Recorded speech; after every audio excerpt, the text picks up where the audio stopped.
আল্লাহ তাআলার পবিত্র মহান হুকুম নামাজ আদায় করা, এটাই সবচেয়ে দেহের ইবাদত। নামাজ, রোজা। নামাজ কি? রোজা। এটা দেহের ইবাদত। সবচেয়ে গুরুত্বপূর্ণ ইবাদত হচ্ছে আল্লাহ রাসূল সাল্লাল্লাহু আলাইহি ওয়াসাল্লাম একটা হাদিসের মধ্যে বলেছেন, কোন বান্দা যখন নামাজের প্রতি যত্নবান হয়, আপনি আমার সুপারিশকারী হিসেবে আল্লাহ তাআলার কাছে কাজ করা জানেন, নালিশ করে নামাজ। এই নামাজ আপনি আমার নূর হয়ে দাঁড়াবে। এই নামাজ আপনি আমার একটা দলিল থাকবে। দলিল, জায়গা সম্পত্তির দলিল আছে না? দলিল না থাকলে জায়গার দাম নেই, আর দলিল থাকলে জায়গার দাম আছে। তখন নামাজ যদি আপনি আবার থাকে, তাহলে এই নামাজটা হবে নূর। এই নামাজটা আল্লাহ তাআলার কাছে সুপারিশ হিসেবে দাঁড় হবে। এই নামাজটা আপনার আমার একটা দলিল দিয়ে যাবে। এটা হলো দেহের ইবাদত, দেহের ইবাদত। আর যদি নামাজের প্রতি আপনি আমার যত্নবান না হয়, নামাজের প্রতি যদি আপনি আমার গাফিলতি হয়ে যায়, নামাজের প্রতি আপনি আমার যদি মহব্বত না থাকে, নামাজের প্রতি যদি আপনি আমার অলসতা হয়ে যায়, মন চাহি জিন্দিগি হিসেবে যদি আপনার জীবন যাপন কাটায় দেই, ইচ্ছা হইল নামাজ পড়লাম, ইচ্ছা হইল নামাজ পড়লাম না, এরকম যদি মন মানসিকতা থাকে, কাল কিয়ামতের ময়দানে নামাজ আপনার পাশে থাকবে না, নামাজটা আপনার আমার নূর হয়ে দাঁড়াবে না, নামাজ আপনি আমার দলিল হয়ে থাকবে না। যদি আপনি আমার এই নামাজটা দলিল না থাকে, নূর না থাকে, আপনি আমার সুপারিশকারী যদি না হয়, তাহলে আপনি আমার 4% দাম আছে। তাহলে দেখেন, আমরা জায়গা সম্পত্তির জন্য দলিল না থাকে, মাথা গরম হয়ে যায়। দলিলের মধ্যে যদি একটু ভুল হয়ে যায়, যে দলিল আছে কিন্তু ঠিক, কিন্তু দলিলের মধ্যে একটু ভুল আছে, কি ভুলের কারণে আমার এক পাহি সম্পত্তি যায়। এই দলিলটা ঠিক করার জন্য আমরা কত চেষ্টা করি না, কত টাকা পয়সা আমরা খরচ করে ফেলি, কিন্তু তারপর আমার দলিলটা ঠিক রাখতে হবে, কি চেষ্টা করি না? কিন্তু ভাইরা আমার, একবার কি চিন্তা করে দেখেছেন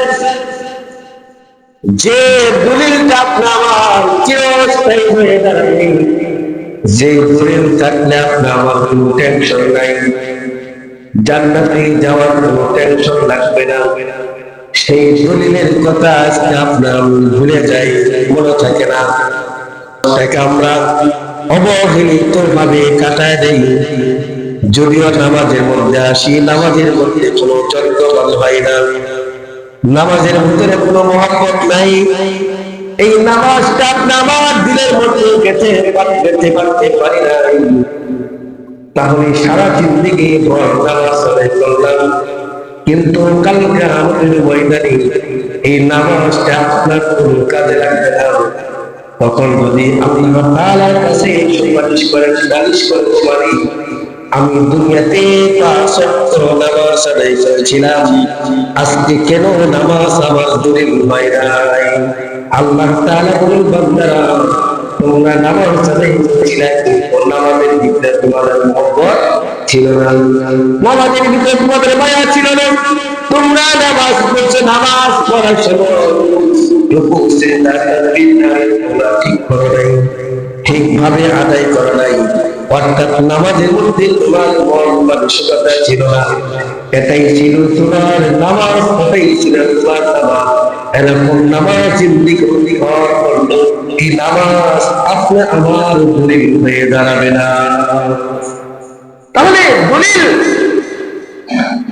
অর্জন করতে হলে নামাজটাও আল্লাহ রাসূল যেভাবে নামাজ আদায় করছেন আমাদেরকে ওইভাবে নামাজ আদায় করতে হবে। নামাজের ভিতরে আসলে তাড়াহুড়া করা যাবে, নামাজের ভিতরে আসলে নামাজটাকে মনের ভিতরে স্থির করে নামাজটা আদায় করতে। কিন্তু আজকে আমরা মুসলমান, নামাজের ভিতরে কোনো স্থিরতা নাই, নামাজের ভিতরে কোনো সবল নাই, নামাজের ভিতরে কোনো মহব্বত নাই, মহব্বত নিয়ে নামাজে দাঁড়িয়ে। এটা হলো দেহের ইবাদত। দেহের সবচেয়ে বড় ইবাদত হচ্ছে কি? নামাজ এবং রোজা। তারপরে বলা হচ্ছে অর্থ সম্পত্তির আমল। আল্লাহ পাক আপনি আমাদেরকে যে অর্থ সম্পদ দান করেছেন, এই অর্থ সম্পদ থেকে আল্লাহ তাআলা কিছু ব্যয় করা লাগবে, দিনের পথে ব্যয় করা লাগবে। দিনের পথে অর্থ সম্পদ, জায়গা, টাকা পয়সা, সম্পদের মধ্যে সবচেয়ে গুরুত্বপূর্ণ আমল হলো যাকাত আদায় করা। যাকাত ইসলামের একটা স্তম্ভ, যাকাত ইসলামের একটা খুঁটি। এই যে যেই টাকা পয়সা অর্থ সম্পদ দান করেছেন, এই অর্থ সম্পদ কে দিয়েছেন? আল্লাহ দিয়েছেন। আপনি আমি কিন্তু কামাই করে করতে পারি না। যদি উপরওয়ালা মালিক আপনি আমাকে এই রোজগার করার সামর্থ্য না দিত, শক্তি না দিত, তাহলে ইনকাম করা সম্ভব হইত না। আল্লাহ পাক আমাদেরকে অর্থ সম্পদ দান করেছেন। এই অর্থ থেকে আল্লাহ পাক বলেছেন যে তোমরা কিছু অর্থ দিনের পথে কাজ করো, দিনের পথে বিলীন করো। আল্লাহ রাসূল সাল্লাল্লাহু আলাইহি ওয়াসাল্লাম সাহাবীদেরকে যুদ্ধের ময়দানে যখন পাঠাইলেন, সাহাবীদেরকে বলে দিলেন, ও সাহাবীরা, তোমরা যুদ্ধ চালায় যাবা যতক্ষণ পর্যন্ত তারা ঈমান না আনবে, যতক্ষণ পর্যন্ত তারা ঈমান না আনবে, যতক্ষণ পর্যন্ত তারা নামাজ আদায় না করবে, যতক্ষণ পর্যন্ত তারা যাকাত না দিবে, এই তিনটা আমল যতক্ষণ পর্যন্ত না করবে ততক্ষণ পর্যন্ত তোমরা যুদ্ধ চালায় যাইবা। আল্লাহ রাসূল সাহাবীদেরকে যুদ্ধের ময়দানে পাঠাইছেন আর বলে দিচ্ছেন তোমরা যুদ্ধ করবা যতক্ষণ তারা ঈমান না আনে, যতক্ষণ ঈমান আনার পরে যদি নামাজ না পড়ে, নামাজ পড়ার পরে যতক্ষণ পর্যন্ত তাদের ধন সম্পদের যাকাত না দেয়, এই তিনটা কাজ যতক্ষণ পর্যন্ত তারা না মানবে তাদেরকে মুসলমান বলে গণ্য করা হবে না। ততক্ষণ পর্যন্ত তারা যুদ্ধ চালাই। কত বড় কঠিন কথা যে এই যে অর্থ সম্পদ আল্লাহ পাক আমাদেরকে দান করেছেন, এই অর্থ থেকে যদি আমি যাকাত না দেই, আল্লাহ রাসূল বলেন তারা মুসলমান হইতে পারে না, তারা মুসলমান হইতে পারে না, তারা ইহুদি এবং নাস্তিকদের সাথে তাদের শামিল হবে। কত বড় কথা! আল্লাহ পাক আদেশ দিয়েছেন যারা যাকাত আদায় করবে না, যারা যাকাত দিবে তাদেরকে কঠিন কঠিন আযাবের কথা আল্লাহ পাক ঘোষণা করেছেন। আল্লাহ রাব্বুল আলামিন বলেন, والذين يكنزون الذهب والفضة ولا ينفقونها في سبيل الله فبشرهم بعذاب أليم। আল্লাহ পাক ঘোষণা করে দিয়েছেন, বান্দারা, তোমাদেরকে আমি যে অর্থ সম্পদ দান করেছি, এই অর্থ সম্পদ থেকে তোমরা যত যাকাত আদায় না করবা, তোমাদেরকে আমি কঠিন কঠিন আযাবের কথা আমি আল্লাহ তাআলা ঘোষণা করে দিয়েছি। কঠিন আযাবের কথা বলছি। তবে এই যুগে আল্লাহ তাআলা কিছু বুজুর্গ হযরত সিরাজ রাহমাতুল্লাহি আলাইহি তার কাছে চলে গেছে। যাওয়ার পরে সিনান রহমতুল্লাহ আলাইহি বলতেছেন যে আমাদের পাশের গ্রামে একজন লোক মারা গেছে, আমরা চলো তাকে একটু দেখে আসি। কয়েক বুজুর্গ মিলে ওই বাড়িতে যাই, দেখতেছে তার ভাই হু হু করে কান্দা আর খাবে না। ভাই মারা গেলে ভাইকে কষ্ট লাগবে না, সেই ভাইয়ের জন্য গুগু করে চোখের পানি ছাড়ছে আর কান্দা শুরু করছে, আর কান্দা বন্ধ করে। আল্লাহর বুজুর্গ তার ভাইকে বলতেছে যে ভাই তুমি কি জানো না এই পৃথিবীতে থাকার জায়গা না, একদিন আমরা আমার সবার এই দুনিয়া থেকে চলে যেতে হবে, এই পৃথিবীতে থাকার জায়গা না, তুমি তোমার ভাইয়ের জন্য দোয়া করতে চাও। সান্ত্বনা, আমরা তোমার সান্ত্বনা দিই না, এরকম ভাবে সান্ত্বনা দিচ্ছে। আবার এই ব্যক্তির ভাই আল্লাহর বুজুর্গদেরকে ঘটনা শোনায় দিলেন যে আমি কি করে কান্দা বন্ধ করব, আমার ভাইকে যখন দাফন করানো শেষ হয়ে গেল, সবাই এক এক করে কবর থেকে বাড়িতে ফিরে চলে যায়।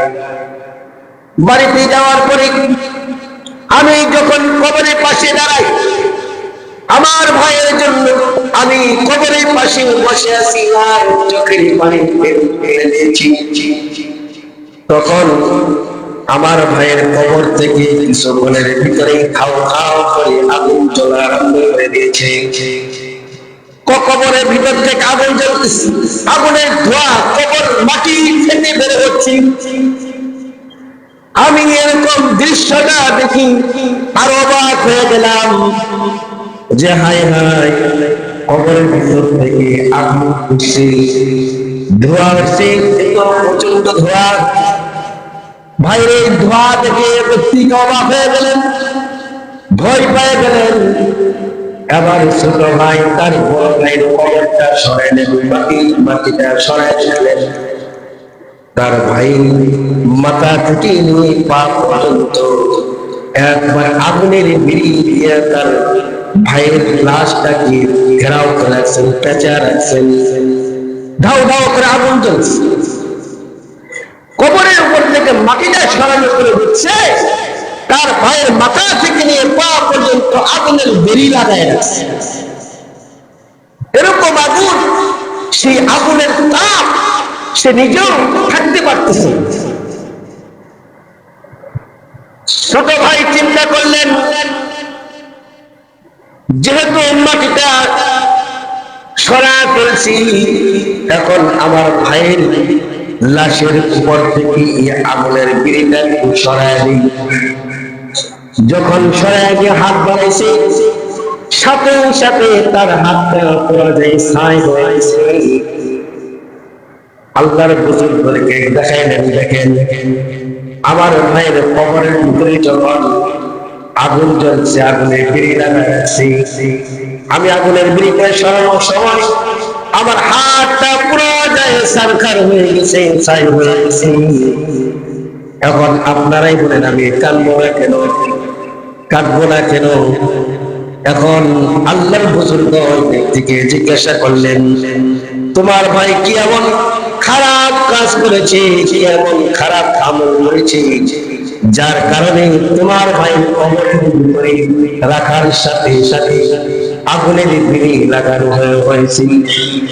আবার সবাই বলতেছি, আমার ভাই 5 ওয়াক্ত নামাজ আদায় করত, আমার ভাই 5 ওয়াক্ত নামাজ আদায় করত, নামাজের মধ্যে কোনো গাফিলতি করত না।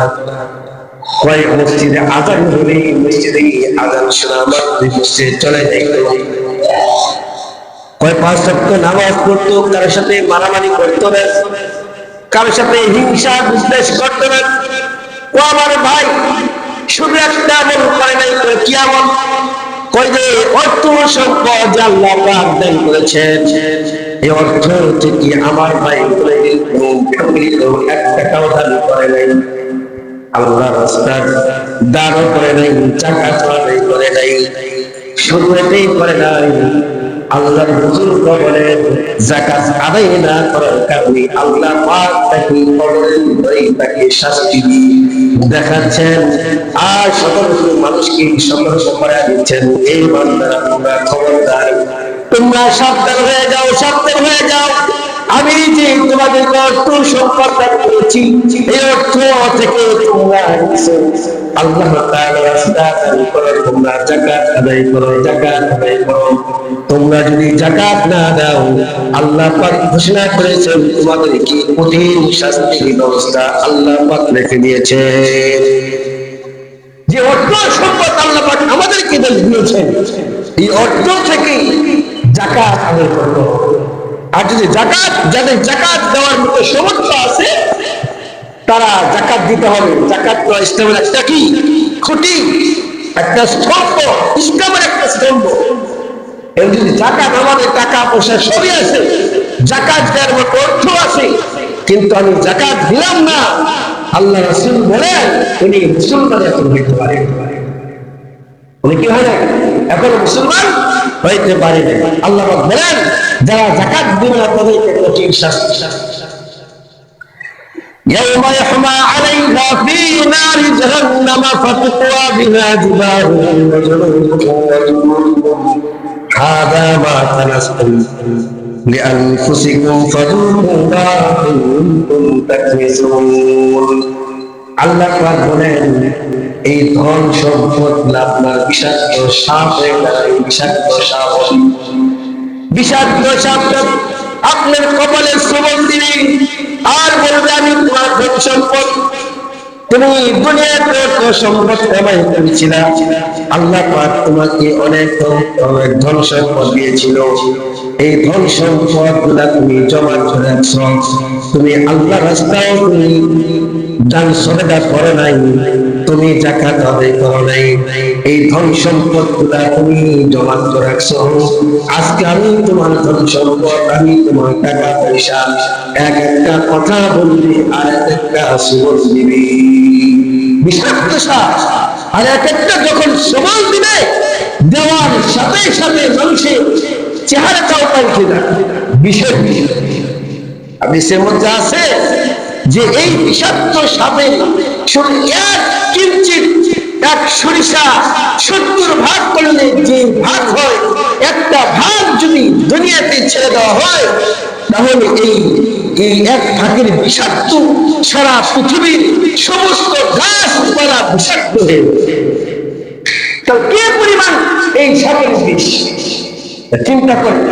আর এই সাপটা যখন দংশন করবে, এই সাপটা যখন এক একটা দংশন করবে বলবে আমি তোমার জমাত করা টাকা, আমি তোমার জমাত করা অর্থ সম্পদ, আমি তোমার জমাত করা সোনা রূপা তুমি জমাত করে রাখছিলা, এক একটা সমুদ্র আর এক একটা কথা বল, তখন কই যাইবে ধরা খায়।